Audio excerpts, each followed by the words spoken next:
So Uri is the co-founder of Wokwi, a platform for teaching Arduino, IoT, and electronics. He co-organizes the IoT Makers and JavaScript Israel meetup groups, and he regularly blogs about his projects, which combine web technologies, electronics, 3D printing, robotics, and neuroscientists. He has been recognized as a Google developer expert for Web Technologies and Firebase. And so without further ado, now I've lost my screen here, where I'm going to turn this over to Uri. Great to see everybody here. Let's see, we already have 57 people and one in the waiting room. Let me share my screen and see what's going on there. Okay, so today we're going to talk about wrecking encryption of a 3D printer firmware. And I will be monitoring the chat, so feel free to ping me with questions. But more importantly, there is this document, and you should all have this document open because it contains all the links that we will use during this workshop. So now that all of you are hopefully inside this document and the family drama that we have is over, we can start talking about 3D printing, breaking firmwares. Let's do that. So Sophie introduced me, but here are some fun facts about myself. First of all, I tried once to be a unicorn. It didn't work. I'm not really a unicorn, but I pretended I was. I also played a Peruvian pan flute. Let me play you something really quick. So I brought this flute from Peru 10 years ago. And let's see if you recognize this tune. You can write in the chat. The first person who recognizes it gets a thumbs up for me. Don't know if it worked well over Zoom. Yeah, you recognize it. Thank you, Enrico. Thumbs up. I think you were the first. Sophie mentioned I work on Wokwi, which is an online Arduino simulator platform. I won't drop you the link because I guess you all know how to use Google if you are interested. And right now I'm like working on this nice little guy. It's a hardware CTF challenge, capture the flag challenge. And I actually have one request from you. I'm going to put a link in the doc in a moment where you can vote. I created 2 versions of the firmware code for this nice guy here. And actually, it's a lady, for this nice lady here. And I want you to vote which one do you think is more wicked. So please vote on Twitter if you have Twitter. And I think one more fun fact about me before we get started. I dance salsa. I'm a salsa dance teacher. So if there are any salsa dancers in the audience, please let me know. Thank Jack for voting for Roger. That was weird. I thought you would vote for Jack. Anyway, please vote on Twitter, not here. Yeah, so let's get started with the story. So once upon a time, that was in 2014, I saw this Kickstarter ad for the first really consumer 3D printer. And I thought like, it's $300, sounds reasonable. It sounds really promising. Why not? So the next day or so, I backed this project. This was the first Kickstarter I ever backed. And it arrived. I was excited. As usually with Kickstarter, it took 1 year instead of like the 5 or 6 months they promised, but it was on my desk, actually on my bed. And while I was super happy trying to start printing with it, but then problems started and there were a lot of them. So this is like something they wrote in the Kickstarter campaign, that it can be used out of the box and perfect for beginners. Just plug, download, hit print, and it will print it. And you can see here just one of the problems that I faced. It just never worked from the very first day. And Sebastian saying that he had the same experience with that printer. So yes, it didn't live up to the promise. And I was pretty desperate to get it working. I spent tons of hours on that until at some point, some random guy on GitHub created an alternative firmware for this printer that actually fixed most of the problems. So actually the hardware was it was not great, but it was okay. And yeah, I'm happy for you, Farhak, that you didn't have issues with this printer. But anyway, he created an open source firmware, and that firmware fixed most of the software bugs, and the software started printing pretty well. So I find it amazing that some random guy actually did the work of that company and created a firmware better than that they shipped. But anyway, you know that saying that you fool me once, shame on you. You fool me twice, shame on me. So yeah, I was getting good results. But then about 1 year later, they launched another printer, and I fell for the same trap. I was like, they say it's much better. They have they say here, it's focused on reliability. So maybe they learned from the past mistakes and they're going to ship a great product. So of course, without thinking twice, $500 spent. And yeah, I got it. Just like the previous printer, it had tons of issues. And well, I thought to myself, maybe the guy who created the firmware for the first printer also has started working on this one. And I looked on GitHub and I found this comment which says, getting our own firmware to run on the Micro or the M3D Pro, that was the one that I got now. First try figuring out how to decrypt M3D's official firmware. It turns out that the firmware of this printer was encrypted. And also the original one, the blue one, had an encrypted firmware, and they found, you explained about this in the thread, but they found a way to brute force it, and apparently something changed with the new firmwares, and it didn't work. And one important thing to point out is that this was a substitution cipher. So every byte was replaced with some other byte. Oh, thank you, Sophie, for the link. And basically, that was, I saw this and I said oh, whoa, there is some hope. I might get it to work too. So let's see. How do I decrypt the M3D's official firmware? Okay, I'm going to do it. And at some point, I was thinking maybe instead of decrypting it, I should just open the printer and try to connect to the debugging interface and extract the decrypted firmware, because it happened that the firmware was decrypted by the bootloader. So inside the printer, it was stored decrypted, but it was a new printer and I didn't really want to void warranty. So I decided to try to do this software only. Just, yeah, I'm just laughing at the comments of the chat. So it was, I tried to go software only path without touching the hardware. So the first thing I did, there is a nice .NET tool called .pick, and oh, I didn't. There is a nice .NET tool called .pick, and I looked at their controller software. That was the software that ran on the PC and spoke with the printer. And I opened it with .pick. It's a reverse engineering tool. It's free from JetBrains for .NET, basically a disassembler. And I found there, in one of the DLL files, 4 resources that happen to be called embedded firmware.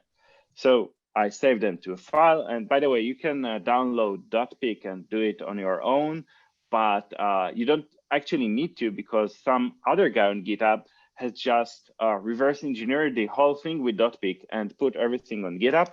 I think, yeah, we'll have the link in the document in a moment so you can see that as well. And I started like looking at these firmware files to see if they are really encrypted and what they look like.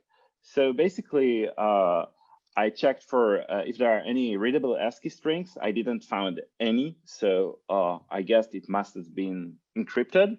Now, I knew that the original printer firmware was encrypted with a substitution cipher, replacing each byte with a different byte, like 255 with 150 and so on. And I wanted to make sure that they didn't use a stronger encryption. So this is the trick that I used here. Basically, I compressed the files, and if they used a stronger encryption, such as AES or DES or one of the better ciphers, then the files wouldn't compress well. But the files compressed pretty well, which was a good signal for me that this was actually a substitution cipher as well. So I decided to go on with that. And I realized that there were actually two firmware files that were relevant for my printer. It probably had two microcontrollers, not only one. And as I said before, the decryption itself happens inside the firmware. So when the firmware is uploaded encrypted to the printer, the bootloader decrypts it and writes it to the flash memory. So now we are going to start looking at this firmware, and I'm going to post a link in this doc where you can join me on this CallUp Notebook. A few notes about, is that the right one? Oh yeah, with that hello world. Yeah, a few notes about CallUp. And so CallUp is like Python notebooks. You're probably familiar with this if you worked with data science tools. And Google CallUp is just an online version that runs on top of Google Drive. It's free. And you can just use the link that you have here in this document and join me and view the workbook. Now, there is one caveat. It doesn't work in real time. So for you to see my changes, I first have to save, and then you have to refresh the page. So I will save every now and then you can refresh the page and get to the same point where I'm at. So let's get started. The first thing we're going to do, so there are like these firm files that guy put from GitHub, the ones that he extracted from the desktop software. Oh, so many cursors, holy shit. Anyway, so we are going to download them. So we are going to download them to this online notebook so we can start using them. And in order to do this, we are going to run a few shell commands, Linux shell commands that are just downloading the files from GitHub. And then we can do ls-la to confirm that we have these files. So this thing is actually connected to a virtual machine on the Google Cloud that was provisioned for us when we opened it. I'm going to save, so if you want to get to the same stage, you can. And the next thing we are going to do, we are actually going to import. Let's remove this else. We don't no longer need it. We have seen the firmware, and this is the second. So we have two firmware files, as I said, one of about 80 kilobytes, and the other one is about 24 kilobytes. Yes, somebody is asking if you just refresh and press play. Yes. Play or control or command F8 to run command F9, my Hebrew slip, to run everything from the beginning if you want. So we are importing this. And now the first thing we are going to do when we have some arbitrary firmware file or encrypted file, we are going to look at an histogram of the probabilities of the bytes. So this is how we are going to do this. First of all, let's call it firmware and open this. Let's start with a bigger file and read it into memory. By the way, all of these are like these jumping things are a cool thing that a cool feature of CallUp, but if you find it too distracting, let me know and I will disable it. So we open the firmware and okay, you want to know how? Okay, you go to settings and then miscellaneous, and then you set power to many power. Now you know my secret. It's not a secret anymore. Anyway, so the first thing we are going to do, we are going to plot an histogram of the values of each byte in this firmware. So basically, let's create, let's call it beans. Let's create an array of numpy zeros for each of the possible byte values. And then basically for each byte in the firmware, we are going to say just like increment that bin for that byte by 1. And finally, we will plot these bins, plt.show.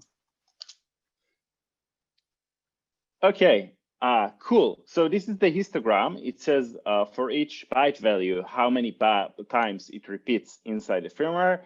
And we can see there is a big peak here. Let's make it even clearer. Let's add a grid. Yep. Even easier to watch. So yeah, you consider like there are a few smaller peaks, but there is an apparent one that has more than 6,000 repetitions. That's like 6,000. That's like 7.5% of the firmware file. And can anybody guess what this value should be? Like the value that repeats? Yes, zeros. Good guess.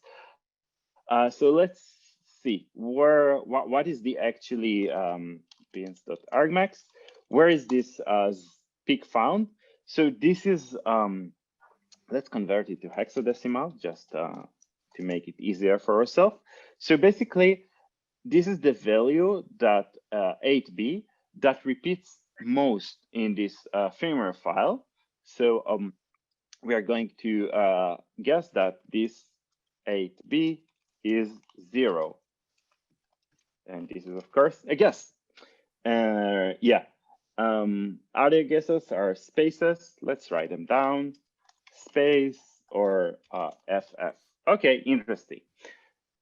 So we found one byte that repeats a lot, and we guess it might be a 0 or space. Let me save if you want to catch up to here. Or FF, I can already tell it's not a space. Like you wouldn't find a lot of spaces in binary code files. Zeros are very common because every string has a null terminator, but usually you have like smaller numbers, and these smaller numbers have a lot of like leading zeros. So a D word with a value of 1 will be just 3 zeros and 1. So I guessed it was 0.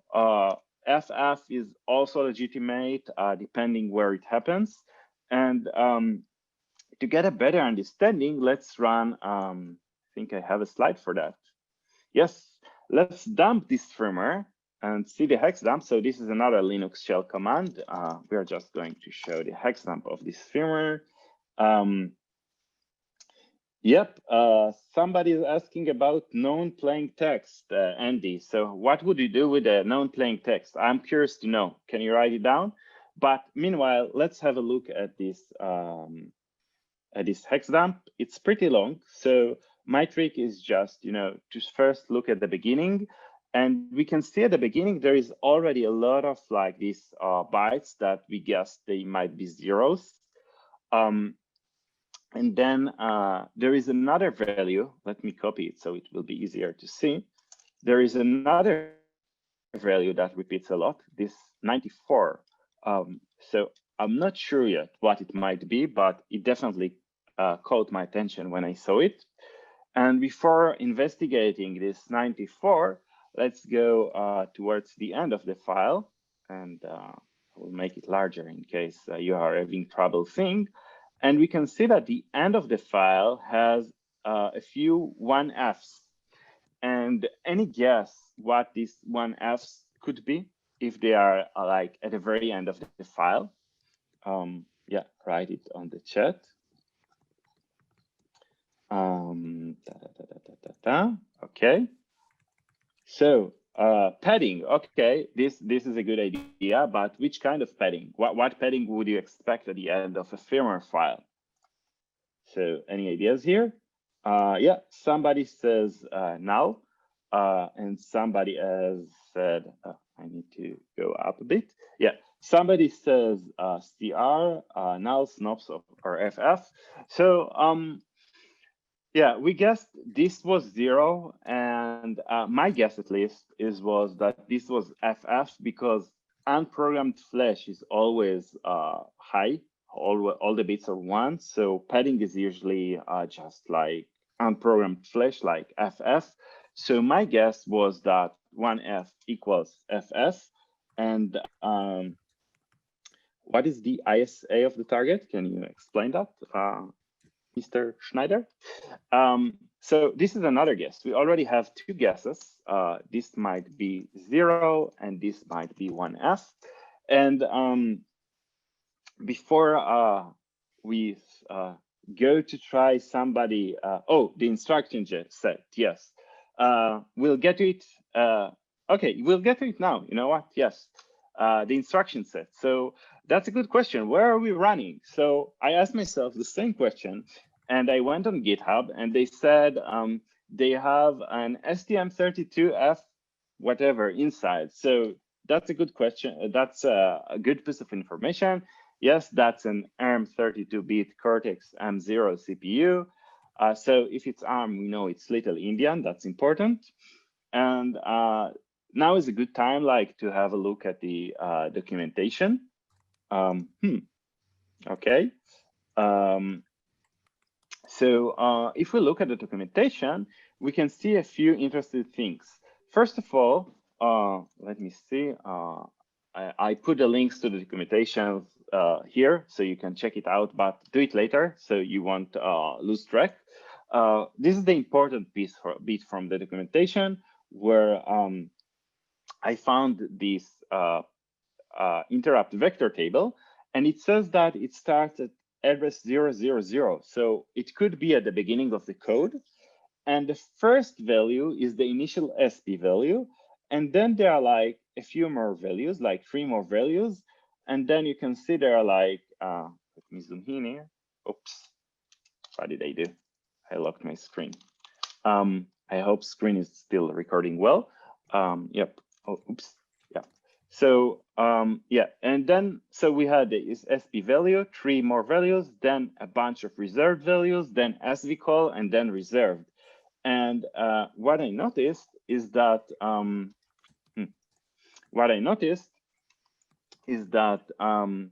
if we look at the beginning of the file again, let me copy that.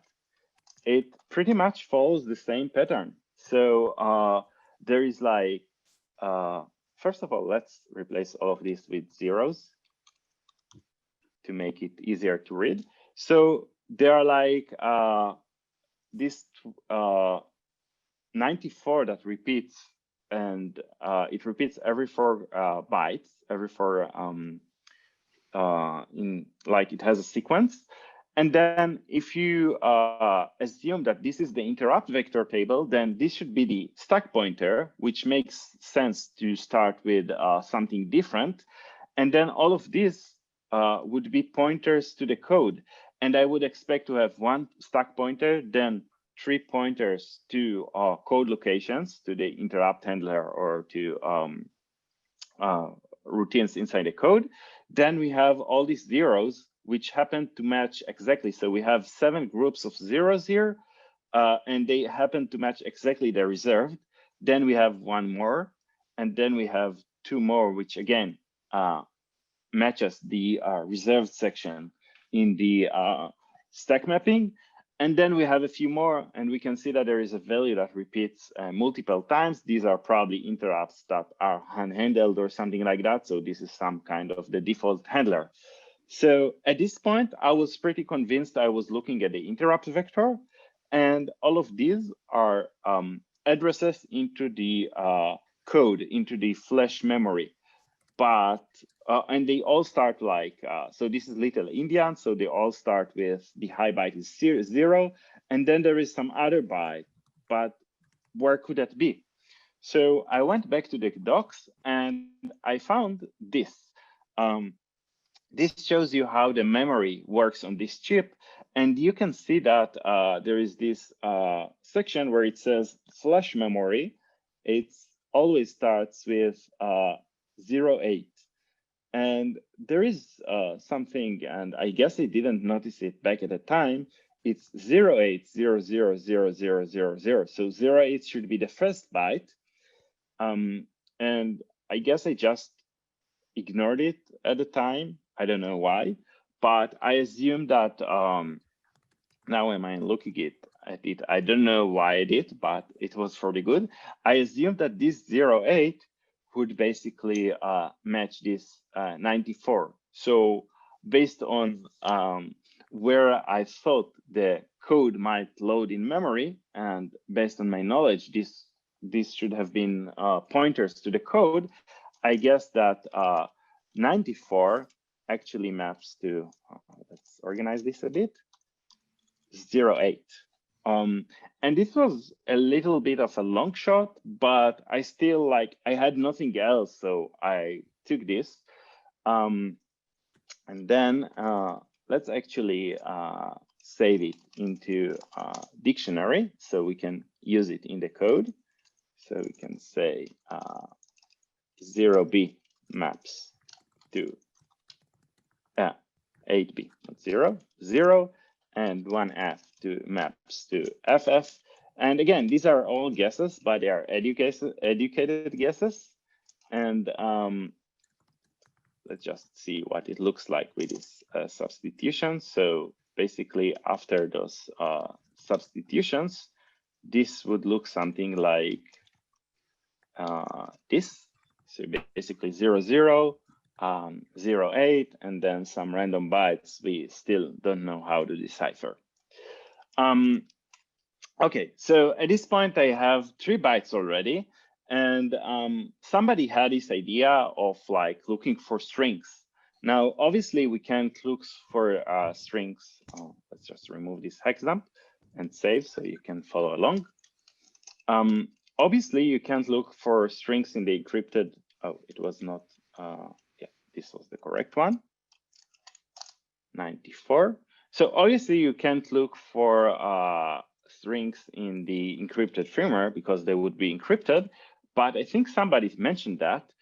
Oh, by the way, we only figured 1.17%.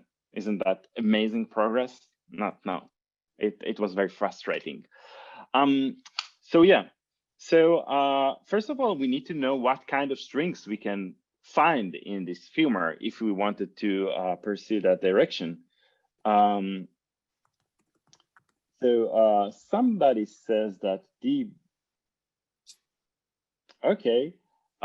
somebody said that once we had a few bytes, we could look for the translation table in the bootloader. That's correct, but I didn't have the code for the bootloader nor the encrypted one. I just had the code for the firmware at that point. The table is wrong, right? Why did I do it? So it was 8B, right? I'm not mistaken here. I don't want to make any mistakes. Yeah, I think that should be fine. So thank you. And there is Andy has some ideas about DB and B1. Let's test them later if you are right. Okay, so in order to find which strings the printer might have in the firmware, I decided to take a look at the controller software. As I said before, this is the software that runs on the PC. It's written in .NET. It's easy to decompile using .pic, or now it's just on GitHub. So I posted the link and you could check it. And I found the code that talks with the printer in a file called m3dspooling.dll. So basically, yeah, I said we are the code that talks with the printer is in m3dspooling.dll, and there was it was inside this firmware controller class. So I put a link in this doc so you can take a look as well. But inside this class, there is a method called read data from serial. And the printer was connected to the computer using USART, so serial connection. And this looked like the perfect place to find strings this printer might send to the computer. So let's see what happened there. So we can see like it calls blah, blah, blah, blah, blah, blah, blah. Oh, there is another one called process reads, which calls this method and then does something with the result. So we see a couple of texts like OK, RS, skip, wait, but these are pretty short texts and we are probably not going to be able to find them. However, there is this text which looks interesting because it's pretty long. And if we look at the pattern of repetitions, like the repeating letters, we might be able to figure where it stays in the firmware, even though it's encrypted. So let me explain what I'm talking about when I'm saying the pattern of repetitions. So for that, let's just make sure I can see the. I don't know why somebody asked N, but for that, I have a code snippet, so we don't have to code it from scratch. Let me copy it. So, okay, code snippet. So this is a small visualization that I made. And if you are interested in how it works, there is actually a blog post I wrote about it. I will put it in the links here in a moment. But basically what it does, it shows us the pattern of repetitions in a given string. So in this hello world, we can see, for instance, that there is the letter L. It always has a pink star above it in the same height. So we can easily see that if we have 3 pink stars, that the letter L repeats 3 times, and like this is like the pattern of spacing between the repetitions of L. So just one next to each other, and then like 1, 2, 3, 4, 5, 6, 7, 8 characters apart, another L. And this string is not very interesting because we only have L and the O that repeating. But if we look at the same visualization for this string, let me check. We can see it has a lot of repeating letters with different intervals. So we can see like, for instance, N, this is the green star. We can see like there's 1, 2, 3, 4, 5, 6 repetitions of that, and it happens for many letters. So this is like a unique signature that we can look for in the hidden, in the encrypted firmware. We don't have to know the mapping, we just have to look for characters that repeat based on this pattern. I think somebody suggested it in the chat before. So that was a great call, and we are going to do it now. One more fact: what we are working in what we are working with right now is like a newer version of the software. Like I had an older version of the firmware. I didn't have the files on GitHub, so I did everything on .pic. And my version had less strings than the newest version that you have. So it was a bit more challenging. But when I saw this string, I knew it's super unique. Like this pattern is super unique, and there is probably no chance in the world I will find it if it's not there. So I wrote this code to search for this pattern, and let's not type it. I will just copy this and explain it. So basically, this code has the search string, and we are going over each location inside the firmware. And basically, we are preparing a temporary table. and then when we go over each of the characters from that location in the firmware, and we are trying to see, do we have we encountered that before? If yes, we use that table we created. So if we encounter them before, we use that table we created to check if they are the characters we are expecting. Like if we see so if we see that the second character is for example an percent sign, so we next time when we encounter the same letter, like the next n, we'll see if it's still a percent sign in the encrypted firmware, if we have the same character in that location as well, and in this location, and in this location. So basically checking if, let's see if we can annotate here. Yep, that would be easier. So if we have a percent sign here, if we see a percent sign in I+1 in the second location after after the current location we are looking at, then we expect it to have a percent sign here and another one here and so on. And so basically we are building this mapping as we go, and whenever we encounter like a new letter we haven't seen before in the current location, we just add it to a table. Let's remove these annotations. Okay, how do I stop annotating? Yes. And so if we encounter a new one, we just put it in the table. If we if we find something that doesn't match, then we just say, hey, there is no match here. It doesn't match the pattern. And okay, and we move on to the next firmware location. And if we found the match, then we print this happy message, found at offset, and we say where we found it. So this is the code that looks for this pattern, this repetition pattern in the firmware code. See you later, Sophie. Thanks. And then if we run this code, we can see there were no matches. And that's pretty disappointing because it took me a long time to write this code. And I also like debugged it on a few test scenarios just to make sure that it works well. You see, it's not the cleanest code in the world, but it works well. But let's save. So if you want to follow through, you can. And okay, so what do we do next? One thing that caught my attention, it says check the micro motion cable connection.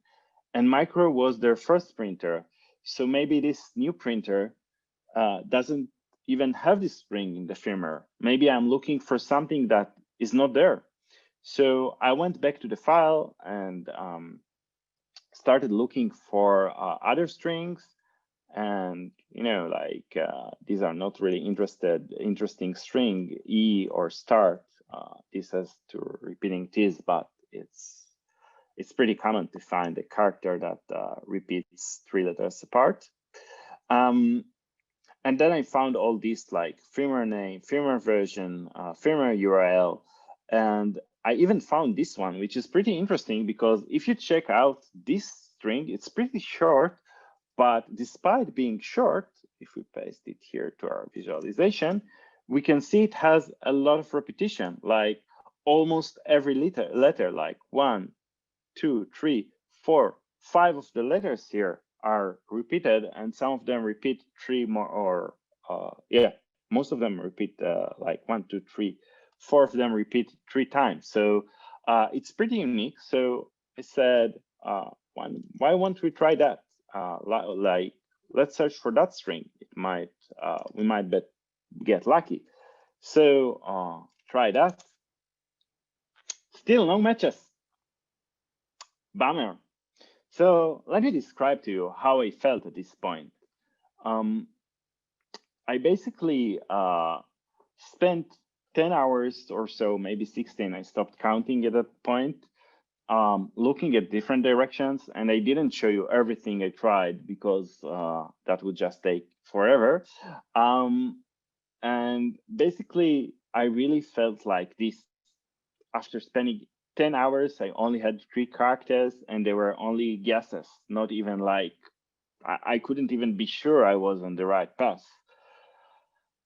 I almost gave up, but you know, I got nothing better to do, I guess. So I gave it another shot. And I started looking at some of the work the guy from GitHub did on the previous firmware. And I found an interesting point. When I looked at his code, he actually has a software that updates the firmware for the older printer.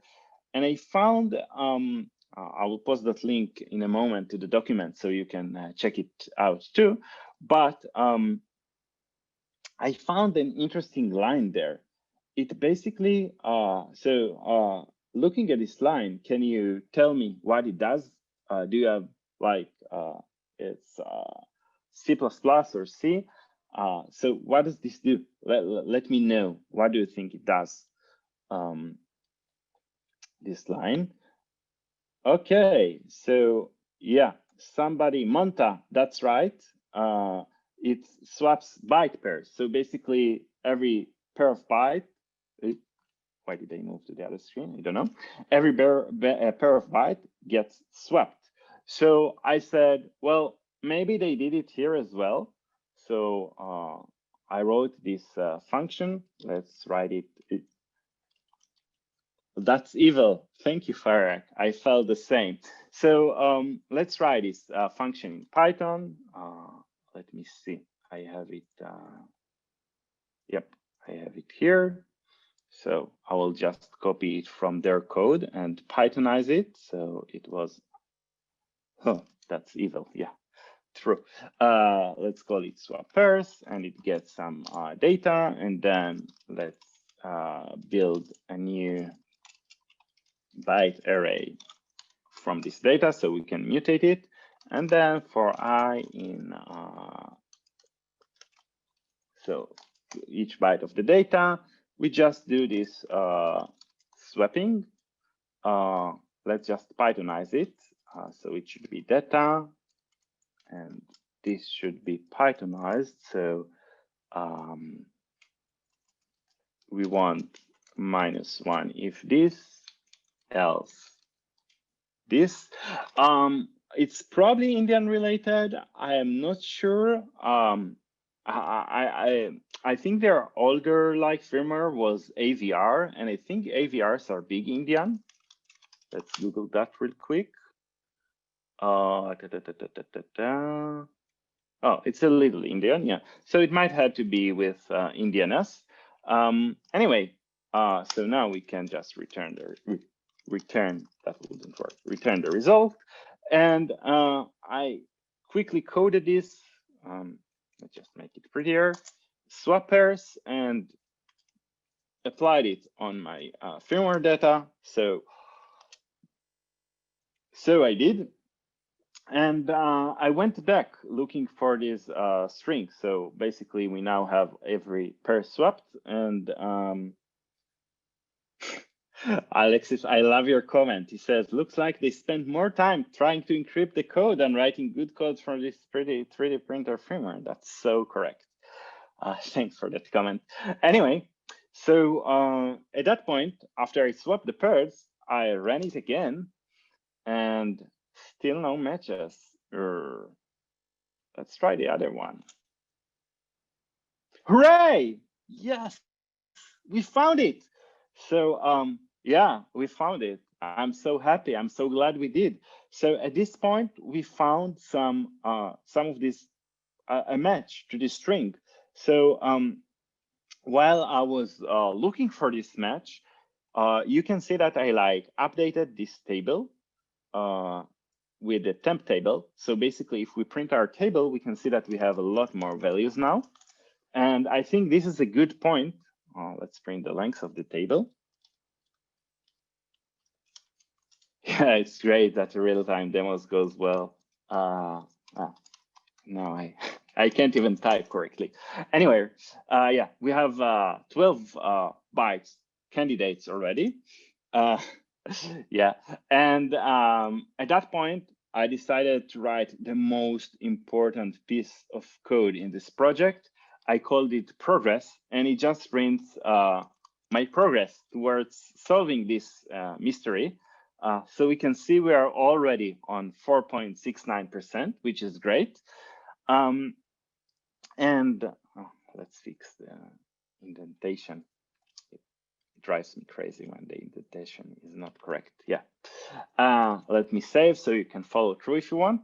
And in this case, I guess my guess was right, and this string doesn't appear in the pro, but this string does. Let's try with one more string from the firmware. Oh, why doesn't it work? I don't know. Okay, so let's try with this one, maybe protocol version. It has a lot of O's, so it might be good. Oh, and we already know protocol, so that's also a good point. And no matches, interesting. Okay, so let's try one more. I know. Let's try, what else do we have here? Firmware URL, firmware version that has, let's see how it works in terms of repetitions. 3. Okay, it might be a bit too weak, but let's try that anyway. Oh, we found a match, and it's pretty close to the previous match, like 67524, 67564. So this seems pretty legit because we found them very close. So this might be a section with strings. Now, I would love to see a hex dump of this, but oh, let's check our progress. Yeah, we are a bit further now.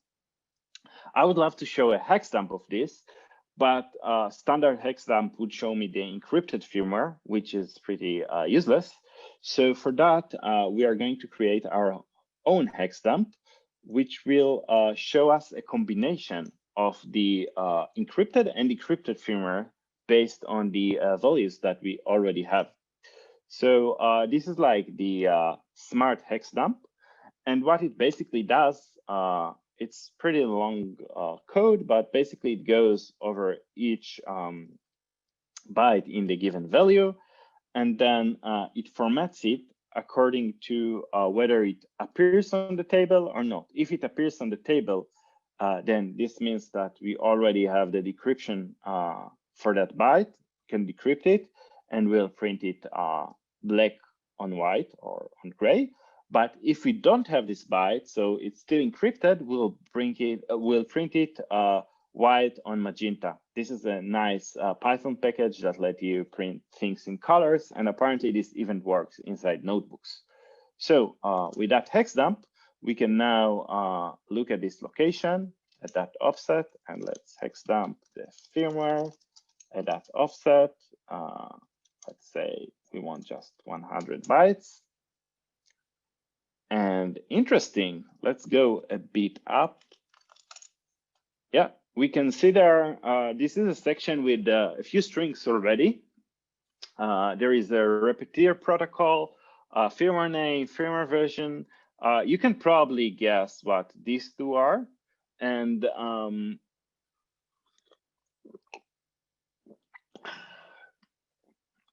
yep, thank you, Brandon. So you can see, like, at that point, I did have to do some guessing, like to guess that this was, I will let you guess it if you still haven't, or what this one was.